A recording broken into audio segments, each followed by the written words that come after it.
I think being humble is a lot more important than anything else.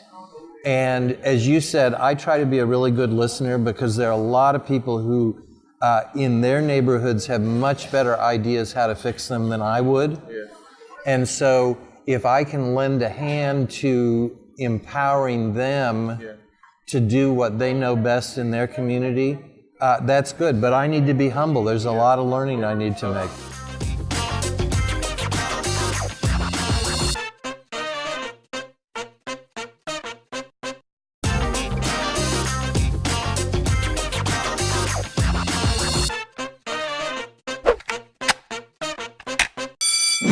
I think in 1954, I think it was Kansas versus Topeka, and they also were trying to deseg the schools there because I think we had a group of white children on one side of the town, a group of our black youngsters in another part of the town, and the education, we weren't receiving the education for the children. I was born in Ritter, Mississippi. And none of my grandparents could vote. My father or mother could not vote. What was important for families there were you went to the cotton fields and you chopped cotton and you did those kind of things. In some ways, I'm blessed. On my mother's side of the family, I'm a fourth generation Kansas Cityan. Yeah, and so my great-great-grandfather lived here and he died in 1910. Wow. I remember when I was in high school, she was part of a group of women who started Head Start here in Kansas City. And she knew no barriers. She knew community beautifully. In Kansas City, Kansas at that time, as a student in 1954. And I can remember our parents going to meetings in Topeka, talking about trying to provide an education for their children. And they wanted their children to get a great education. And they felt at that time that the white schools were getting more than the black schools. So in Kansas City, Missouri, let's say maybe 30 years later, we were still caught up in trying to provide an education for our children. We were trying to have better schools and better places for our children to get a quality education, and we weren't getting it. Your vote will count negatively or your vote will count positively. The positive part is that you'll be able to change the way things are. When you don't vote, you can't change the way things are. But when you become part of the system or part of the process, then you can be a policy, you can help change policy. And in order for you to change your livability, you've got to be able to change policy. My mother drafted me. I was pretty obedient, but my mother drafted me to come down and work with the kids.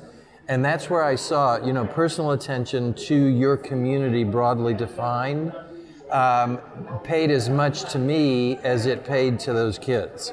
A group of people got together and we started talking and writing, and that's how we came with the very comprehensive desegregation court order.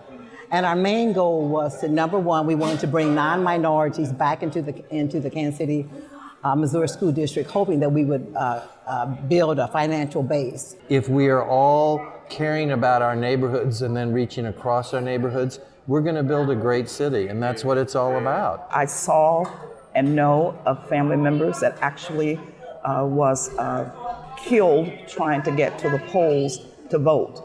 And so when I got of age, I made certain that I was very engaged in teaching people, what was necessary to vote. And I've always said to people, voting equals dollars. This is a beautiful community. We've got lots of barriers that we all have paid attention to historically. And I think it's one of my jobs to ignore those barriers, to connect people.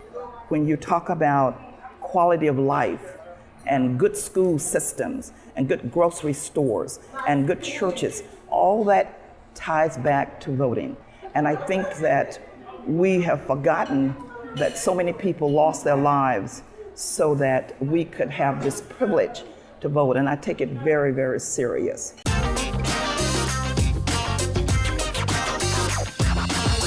But I believe most people are waiting on something just humongous. Once we had a trainer who used to come to Kansas City from New York, and she would always say, and she was training us in the literary areas, the small is big and the big is small. Her motivation for saying this is how many opportunities we have for encouraging children, telling them they are doing a wonderful job before they get to perfection. That journey is so important. So the big is small, but the small is big because it's happening all the time. Imagine history without self-expression. Imagine our world without storytelling. Without imagery, without costume, without literature. That's all self-expression. That's all art form. Many of us forget that we on this earth and there's a purpose for being here. Some of us will do big things, some will do small things, but service is the rent that you pay for being on this earth. There's systems in place that's working against you. You're born with a jetpack on your back, and you get to build momentum and sustain things with a jetpack, versus you are having to be in a vacuum and something's pulling you back. I heard somebody recently tonight say something about working over barriers and in spite of barriers and ignoring barriers, and that was so powerful for me because I think as an engineer, in a sense, I thought we were supposed to identify the barriers and then develop the systemic ways to overcome the barriers, but sometimes it's just noise. So what if you don't even spend your time and energy in your building blocks about to take care of that, and you just build that bridge? So that was so I learned, even tonight I'm learning and listening. I do believe that many families might not have had a very good experience in school. And so with that, even now their parents, we are educating their children, but they still have that defense up, that this is what I remember school to be. It wasn't a pleasant place for me. I always say to my staff, I said, we may not get there, but we're always in the process of becoming. And that gives them that energy, and they just keep going. And I say, now we may not make it, or we may not, all of our children may not come out of here reading, but we're in the process. They're closer today than they were yesterday. What keeps me there, as a classroom teacher, I had 125 students. As a counselor, I had 300 to 400 students. As a vice principal, I had 300 to 400 students. As a principal, I had the entire building. But as a board member, I have the entire school district. So that keeps me going.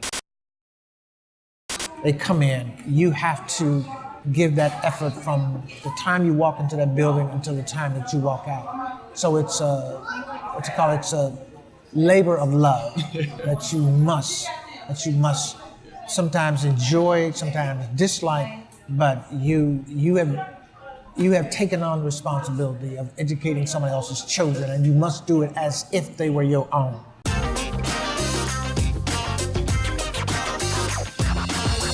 It was a Friday evening. A teacher really needed to see a parent who was new to Kansas City, and her child was quite a bit of a challenge. And nevertheless, one Friday evening, about 5 o'clock, we showed up at her home.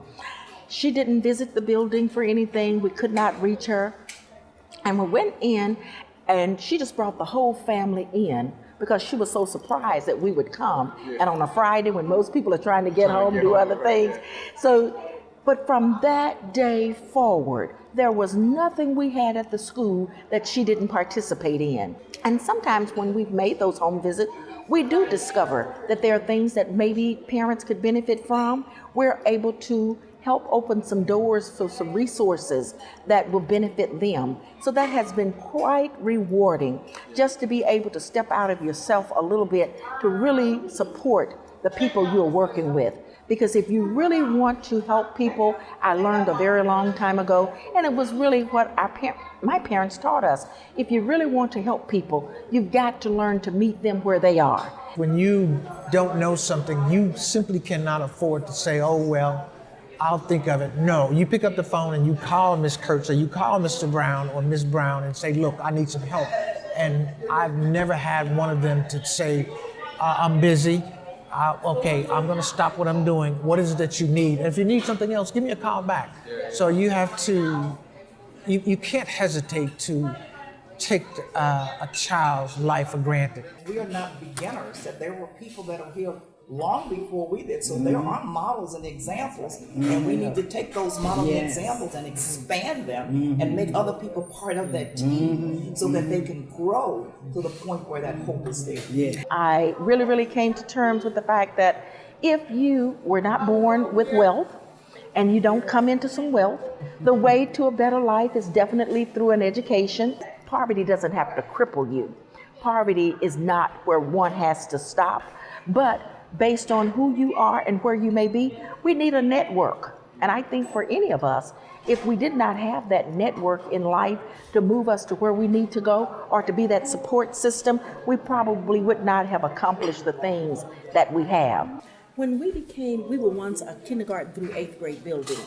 And at that time, the middle school teachers started taking their students to the junior colleges and the universities and different places in Kansas City. I remember the first time they went and came back, they were almost in tears because they said, you know, Miss Brown, most of our children didn't even know those places exist. You can't hope for something that you don't even know exists. But when you expose people to things, it's that exposure that makes the difference. I don't believe most of us are even born innately so much smarter or anything than anyone else, but it's that exposure. See, I can't hope for something I've never had, don't even know that it exists. The arts, for most people, if given the opportunity and the exposure, is like breathing and eating. It is a self-expression. It is an ultimate connector of humanity. My mother always believed that from our standpoint, learning how to read music, for example, was just like another language.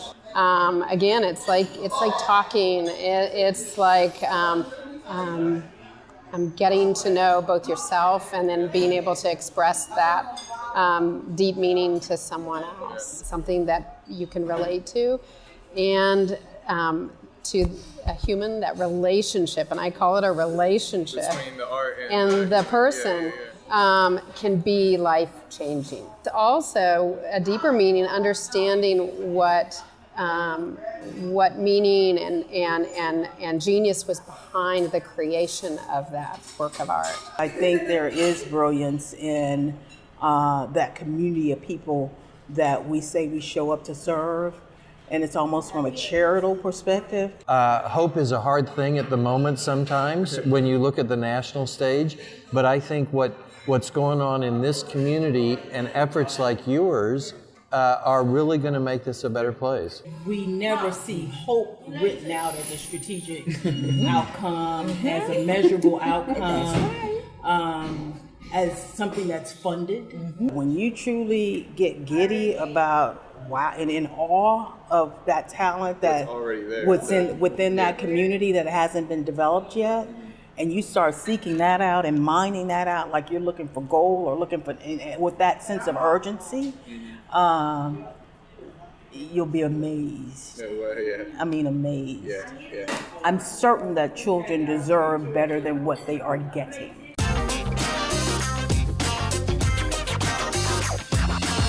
I was getting ready to go talk about my school and share some things about what goes on at Wendell Phillips. And I read the scripture that says, hope will give you courage. Hope will give you courage. So often we look at poor people, minority people, people who are facing many challenges and may appear to be lazy and shiftless. But if I have no hope for tomorrow, I have no courage to get up and do those things that will help me be better tomorrow. There's some bags we ought to just put down and hold hands and ignore it. This line this street running along here, everybody says this is, the race line for generations. Let's recognize that was historically true, but what we're doing today is ignoring that. What I'm seeing, the development that's going on to kind of regenerate Midtown Center, the rest of the community, fill back in, we can do that and ignore that. And service is part of who we are and what we should be, and we should teach our children, our grandchildren, everywhere we go, we should make sure that service is part of our lives. And I tell you, you will have better homes, you will have better blocks, you will have better cities, you will have counties, you will have better states, you will have the United States of America, you will have better world.